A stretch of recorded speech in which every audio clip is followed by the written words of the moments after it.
So with the Division 2 Battle for Brooklyn releasing in less than 24 hours, I want to share with you what are my 5 top builds that I personally use to complete 99% of the content in the Division 2. I'm gonna be showing you my solo DPS build. I'm gonna be showing you guys my farming build. I'm gonna be showing you guys a skill build. I'll even be showing you guys my more tanky protection from elites DPS build.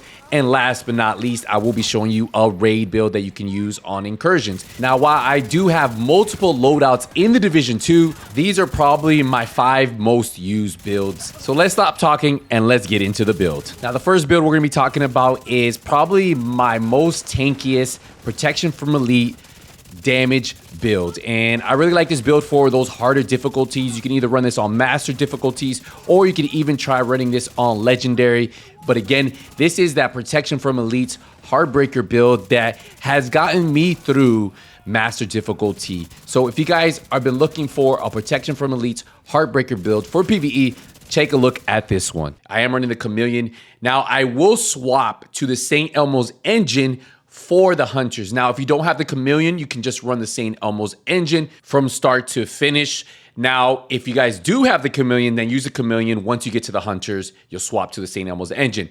Also, if you guys want to fight the hunters with the Scorpio, you can try that too.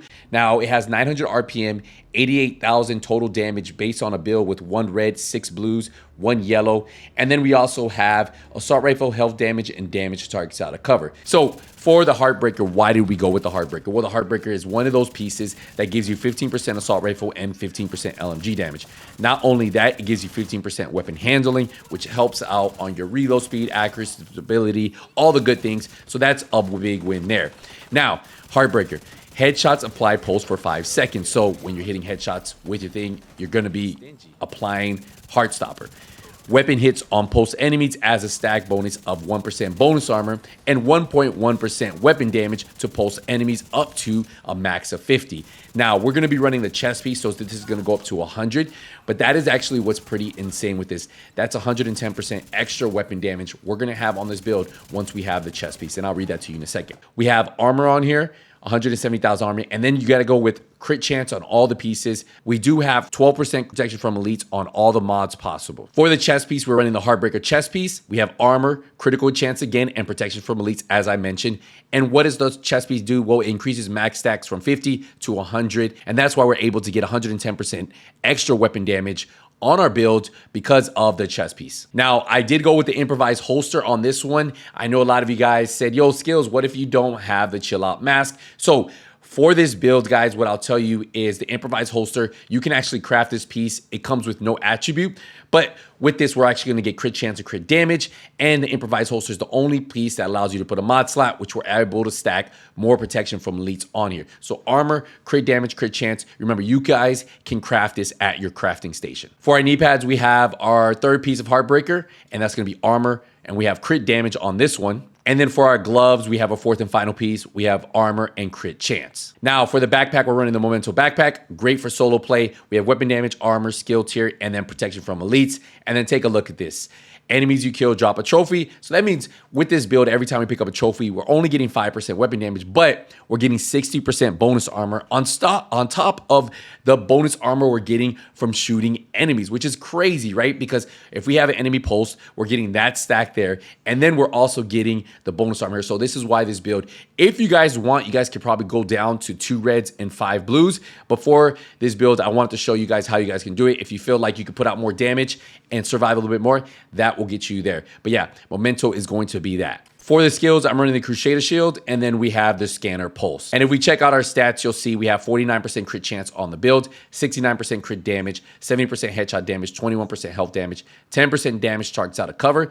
And then over here, we have almost 1.9 million armor, and we have 58% protection from elites on this build. So again, that is where our survivability comes through, and that is the build. Let's get into our next build, the Hot Shot. The great thing about the Hot Shot is this is going to allow you to pretty much one tap anything going all the way up to heroic. Now, the way the Hot Shot works is the 2 piece is going to give you marksman rifle damage and weapon handling, and the 3 piece is going to give you headshot damage. Now, the reason I personally like Hot Shot is because of headache. The first headshot with the marksman rifle will increase your next headshot by 20%. The second consecutive headshot with the marksman rifle will give you 10% armor, And if you're at full armor, give you a bonus armor max of 50% of your current armor value. Now, the third consecutive headshot will constantly refill the magazine. And that's why I really like this, because you're going to be hitting headshot, headshot, headshot once you proc determined. And we'll get into that too for you newer and returning players. Now, from the fourth headshot forward, agents will get all 3 bonuses from each consecutive headshot kill. Missing a headshot will reset the cycle. For the mask, we're going to be running armor, headshot damage, and headshot damage. This is pretty much what you're going to see throughout this build in particular. For the chest piece, we have the chain killer chest piece. Now, this is a Walker and Harris chest piece with 5% weapon damage. And we have weapon damage on here, headshot damage, weapon handling, and headshot damage mod. So again, you just need to have headshot, weapon handling. You can put crit if you want on there, but yeah, headshot damage, weapon handling, headshot damage mod. Now, the reason I like Perfect Headhunter, after killing an enemy with a headshot, your next weapon hit within 30 seconds deals an additional 150% of that killing blow's damage. Damage is capped to 800% of the weapon damage, but this is raised to 1,250% if your headshot damage is greater than 150%. Now, if you don't have the chain killer chest piece, you can go with the regular Headhunter, which gives you 125%, and you can go with any other chest piece you can find. For the holster, we have weapon damage, headshot damage, and it's another hotshot piece. For the gloves, we have another hotshot piece, weapon damage, headshot damage. For the knee pads, our fourth and final piece of hotshot for weapon damage, headshot damage. So pretty much weapon damage on everything except one roll we do have blue. And then for the backpack, we have Araldi, which gives us that 10% marksman rifle damage. We have weapon damage, weapon handling, headshot damage, and headshot damage right here. Now, I personally have Bloodsucker on here, but if you guys are newer, recommend probably staying away from Bloodsucker until you get a little bit more damage or you start working on your Shade Watch, because you can probably put something like Vigilance, which is going to give you a ton of damage. Remember, Vigilance increases your total weapon damage by 25%. But since I hit so hard with the build, as you guys saw, I didn't even need that extra 25% total weapon damage because I was getting the extra survivability from Bloodsucker. Now, I personally like the SR1 replica, but you can run any other marksman rifle you want that has about 1 million damage. You kind of want to go with any of them that have 1 million. There are going to be some that hit a little bit harder, like the M700 hits a little harder. I personally like the SR1. It's one of the ones that have a cartridge. So once I reload, it reloads all 10 in the magazine, which is really good. Now, we do have marksman rifle damage, headshot damage, damage targets to cover. I did put some expertise on this, but I will tell you, I ran this on a hardcore character at low level with, I think, 200 shade level, and I was one-shotting and killing heroic. So you guys can definitely use this on those higher difficulties at lower shade levels. Don't worry about that. And then what really puts this together is determined after killing an enemy with a headshot, your next landed to any enemy will be a guaranteed headshot. But the way it works with this build is once you get that one headshot, it's all body shots. So you do not have to worry about anything else. Now, for the scope, you can put whatever you want. I do have the hollow sight that gives me 10% because I don't want to be scoped in. If you want one that lets you scope in, you can put that on there. We have 5 rounds, 30% accuracy, and 30% accuracy on the large suppressor. But again, this is up to you how you guys want to run it. For secondary, I pretty much put the Scorpio there just as a backup. If you don't have the Scorpio, you can run any other. They have other shotguns out there. Something like the Mop can give you some survivability too. For your skills, the Reviver Hive, especially since you're running a sniper, and then you can run the Pulse or whatever you want there. And that is the hotshot build there. Let's get into our next build, the Raid build. So for the weapon, we are running the St. Elmo's. Now, you can run a ton of different weapons if you guys are going to be running the Raid. If you guys have something F2000, the Lexington, or even if you want to run something like the Chameleon, that's really up to you. You can talk to your Raid guys. Ideally, a lot of people like running the St. Elmo's, a pretty straightforward weapon. You could aim with it, beam with it, 114,000 total damage, 978 RPM, 70 in the 15% assault rifle, 21% health damage, and 10% damage targets out of cover. And then we have the St. Elmo's talent. After 100 stacks, the next magazine will be 100% filled with shock ammo, which is actually really good. We go down, you'll see down here, we have 15% crit damage on the scope, 30 rounds in the magazine, 10% weapon handling, and then 15% crit chance. So that's why I do like this. You get 15% crit and 15% crit damage. For the secondary, you can run whatever you want. I kind of like the Mop. It's for survivability. The fact is, it's the only weapon in the game that gives you 10% armor on kill for the attribute. And then what I like doing is I like putting preservation on there. Killing an enemy repairs 10% armor over 5 seconds. Now, if you do get a headshot kill, improves your repair by additional 10%. Now you can see on here we have crit chance, crit damage, and reload speed. I will say the only time I ever use this in a raid is if I get like one of those red or purple enemies and I can get the finishing kill on them, I can get this preservation kicked off and get that 10% armor kill if I need the armor, right? But typically you're always going to be running with the St. Elmo's engine. For the mask, I'm running the Coyote mask. It gives me weapon damage, crit chance, crit damage, and critical hit damage. Ideally, Coyote's mask is probably one of the best team build masks in the game because of how pack instincts work. You and all allies gain a bonus based on the distance of the last enemy you hit. So 0 to 15 meters, everybody's going to get 25% crit damage. 15 to 25 meters, everybody gets 10% crit chance and 10% crit damage, and 25 meters plus, which hardly ever with this build, but you'll get 25% crit chance. So at minimum, you typically see 10% crit chance, 10% crit damage. A lot of times you'll see the 25% critical damage for your whole team. So that's why somebody in your team usually runs this. I like running this. Speak to your team and see what they want. For the chest piece, we are running the Cheska chest piece. It's going to give us 8% critical hit chance. We have weapon damage, crit chance, and critical hit damage mod on here. And then for the talent, Obliterate. Ideally, you do want a weapon damage talent here. If your team allows you and you feel it's your first time, maybe they'll let you run Unbreakable, but Obliterate's going to be what you want for that extra damage. Critical hits increase total weapon damage by 1% for 10 seconds. Now, this does stack up to 20 times. For our first piece of Striker, it's going to be the holster, and the reason why we are running a 4-piece is because we get 50% weapon handling, 15% rate of fire, but the way Striker gambles works, weapon hits increase total weapon damage by 0.65%, stacking up 100 times. Now, we are going to be running the backpack, so we're going to get 0.90%, stacking up 100 times. Now, we do have weapon damage on here and critical hit damage on the holster. For the knee pads, we have our second piece of Strikers. We have armor, critical damage. I do have one armor roll. Sometimes people go all reds for raids. It's really up to you. For the gloves, we have weapon damage and critical hit chance. And then I mentioned to you guys, we are running the backpack, weapon damage, critical hit damage mod. And then the reason why we are getting that extra bonus on Striker's Gamble is because of the backpack talent. So increases total weapon damage gain per stack for Striker's Gamble from 0.65 to 0.90%. So that's why this piece is really good. And it's probably going to be your meta piece, your meta build for the raid if you're going to be running the Coyote mask. Now, say you do not want to run the Coyote mask.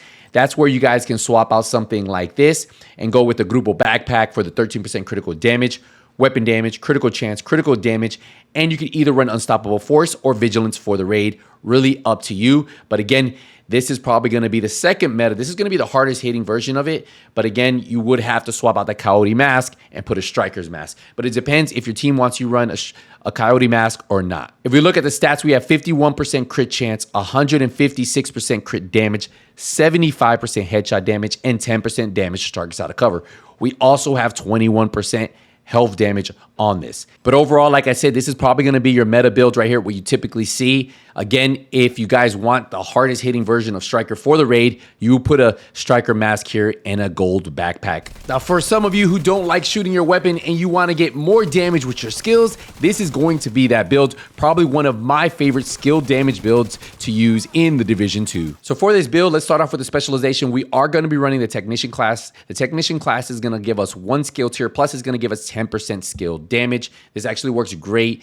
I love running the Technician class if I'm going to run a skill build because that extra one skill tier allows me to put a red roll or a blue roll on my build. So for the mask, we are running an Empress International mask. This is going to be a 3-piece on this build. We want that 10% skill haste, 10% skill damage, and 8% skill efficiency.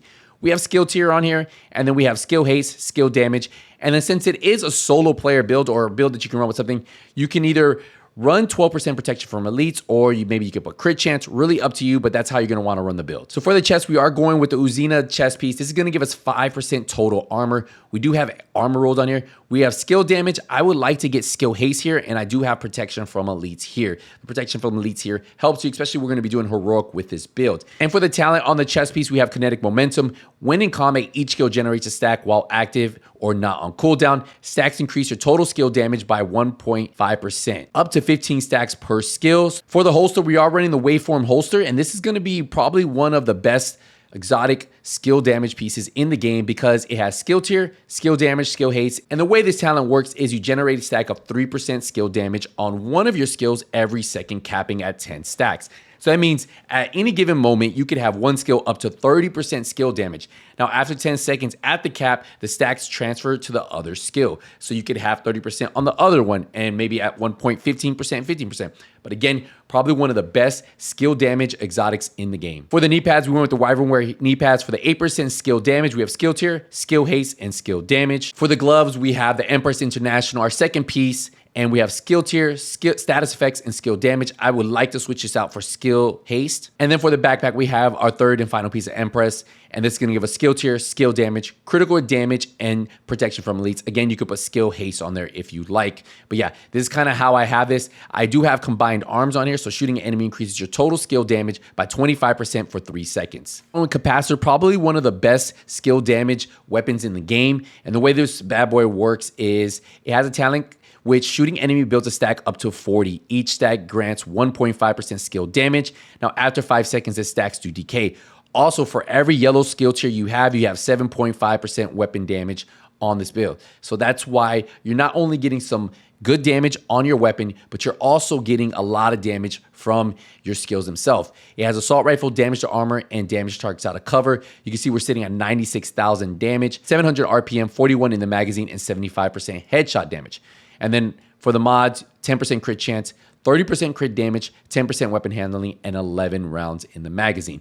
For the secondary, the mop, I feel like this is probably my go-to as my secondary if I'm running an exotic weapon. So for the skills, we are running the assault turret, and we do have 5% damage on there. We have 7.5% skill haste, and then we have 7.5% duration. For our second skill, the striker drone, we have 7.5% duration. We also have 8.8% health, and then we have 5% damage. So both of these skills are skill damage skills that work perfectly with the waveform holster, with kinetic momentum, and then with combined arms. And that is the skill build there. Now for our final build, the striker build, this is my go-to build 99% of the time, guys. I like running this open world, missions, heroic.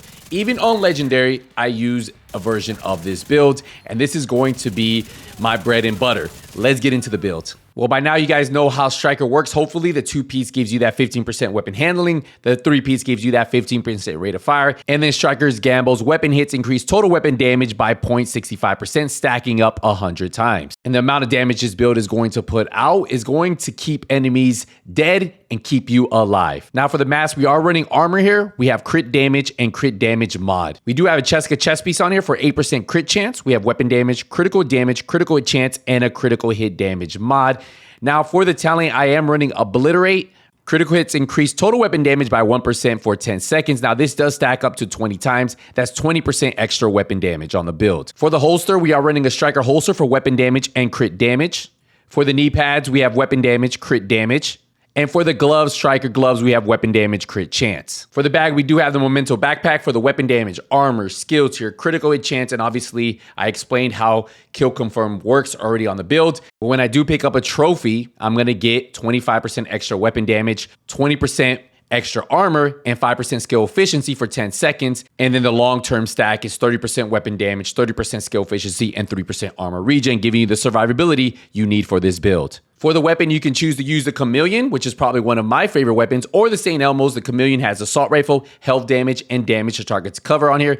If you have the Lexington, you can choose to use that. Obviously, the Chameleon has a talent called Adaptive Instincts, which I really, really like. And the Lexington, if you're going to run a high end, I would probably go with something like Killer. If you want to run the Police M4, go with Killer, F2000, FAMAS, run Killer on there. But if you guys want to use an exotic with the Chameleon or St. Elmo's engine, those are all going to be really good pieces to put there.